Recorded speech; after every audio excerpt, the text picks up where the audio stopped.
And now, it's time for another Dice Tower review with Tom Vasel. Hey folks, I'm Tom Vasel. Recently, I reviewed a game, Circle the Wagons, which was a little wallet game, which I really enjoyed. And then people said, well, if you like that one, you're going to like Sprawlopolis, also from the same company, Button Shy Games. And so someone sent it to me. I was like, oh, all right, I guess I'll try it out. I'm always not, looking to see if these micro games, they're just not something that necessarily attracts me, but I really did like Circle the Wagons, which was a great little two-player game. This one here is a cooperative game, or you can play it solo. So I tried it out. Let's see what I think.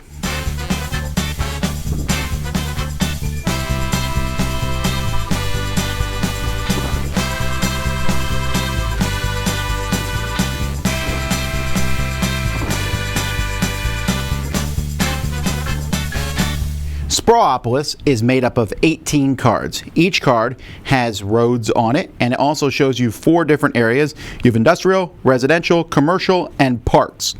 Now, at the beginning of the game, you're going to shuffle the cards. You're going to draw 3 of them randomly and turn them over. These are scoring conditions, so there's 2 different things. First of all, the 3 numbers here you will add together, and that is a score you need to get to win the game. So in this example, I need to score 29. They also have very specific things that will cause you to score or not score. So this gives you a point for every park, lose 3 for every industrial. This will give you 1 point for any commercial block in any one row or column of your choice. And here, a road that goes through residential and commercial will score you 2 points. You're then going to shuffle the cards, and everyone's going to get 1 card, and then the starting player will get 3. That player is going to put 1 card in the middle of the table, pass the 2 to the next person, who will then have 3 cards. That person's going to place a card in the city. Now, when you place it, you can cover up something like this. There's no rules about placement other than that you're going to cover up a card, or you can go next to a card. That's also legitimate. I could do this, I could do this, this. I could do this. What you can't do is do it diagonally like that. Other than that, though, all bets are off. Okay, so let's pretend that this is the finished product here as you place this out. So the first thing you're going to do is you're going to get your base score. And to find your base score, you're going to find the biggest group of each of the 4 types, and you get 1 point for each. So here I have a group of 4 oranges, so that's 4, 1, 2, 3, 4, 5, 6 blues. So now I have 10, 2 greens, 11, 12, and a industrial. I only have 1 of those next to each other, so 13. Then you subtract a point for each different road. So I have 1, 2, 3, 4, 5, 6, 7, 8, 9, 10, 11. So 14 minus 11 is 3. Okay, that's not a great score to start with. But then you score each card. So here I get 1 for each park and minus 3 for each industrial. So there's 3 industrials out there, so that's 9. 1, 2, 3, 4, 5, 6, 7, 8, 9. Well, that's a wash. No points in that one, so still 3. Then I get 1 point for each blue that's in the same row. So obviously it's going to be this row. So 1, 2, 3, 4, 5, 6. So now I'm up to 6 plus 3. I have a total of 9. And then 2 points for each road that goes to residential and commercial. So that's 2, 4, 6. Nope. 8, 10. So 10 plus 6 is a total score of 16. So then I look here, and I didn't come close to the target score, so we lose. Now, you can also play this solo, where you just basically do the same thing, and then you'll pick 3 different conditions each time, and everyone has something different on the back here. So, like, you get a point for every row or column with 3 parks in. If it has no parks, you lose a point. Here, you get 2 points for each industrial block that's adjacent to commercial or industrial blocks only. Points for parks in the middle, but minus points for parks on the edge. And there's just all sorts of different cards that are out there. There is also extra special little expansions that you can play with this game.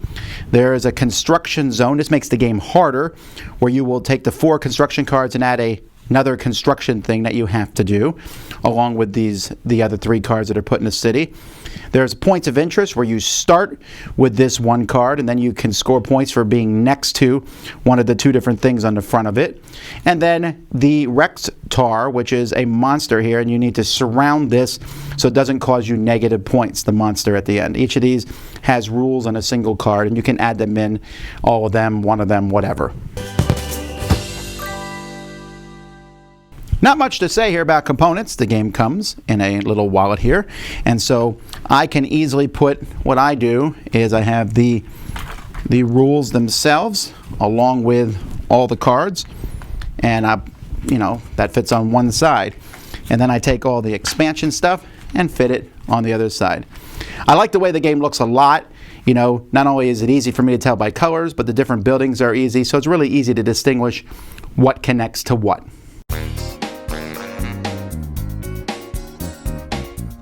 So interestingly enough, my opinions on this one, the game itself, the interesting game that it is, as a cooperative game, it's okay, right? I mean, it's okay, we'll work together and build it, and you talk back and forth, and I kind of feel like that drags the game down a little bit.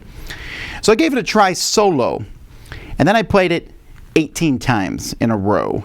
Well, not in a row, but I played it, then I went and did something else, I came back, and I was like, let's try it again. I mean, there are 18 times 17 times 16 divided by 3 combinations here in this game of scoring things, and it is so fascinating. The ones with lower numbers have much harder scoring conditions on them, and my win rate at the game solo is about 50%. Sometimes maybe it's a little bit above that. I haven't actually kept track, but I lose as much as I win. That's what it feels like. This is so much fun, and I'm not a solo gamer at all.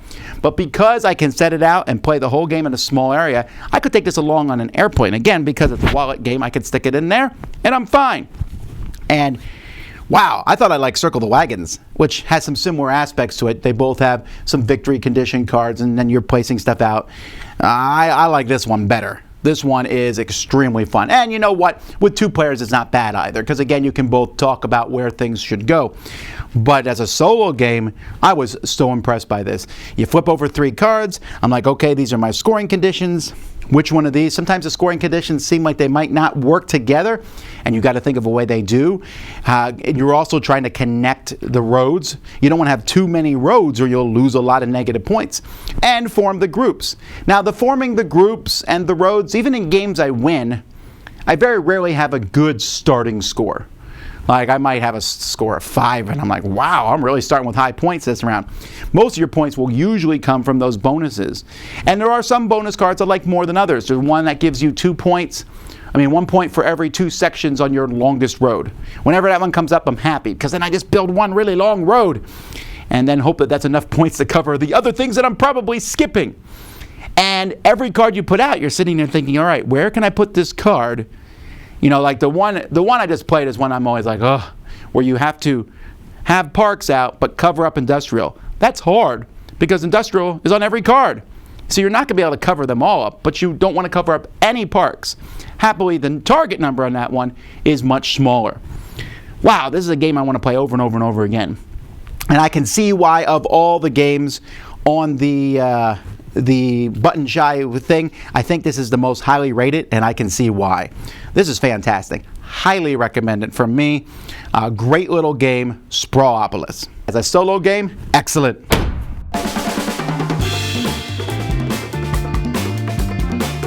Thanks so much for watching another Dice Tower video. If you enjoy our videos, subscribe to the channel for more fun, comprehensive board game coverage. Also, consider joining us at one of our events. Come to Dice Tower Retreat, a small, intimate gathering where gaming is king. Join us for Dice Tower Cruise, the largest board game cruise. Attend Dice Tower West in Las Vegas for gaming fun on the West Coast, or Dice Tower East in Orlando in sunny Florida. Dice Tower Conventions, the friendliest gaming conventions on Earth. I'm Eric Summerer, and you've been watching The Dice Tower.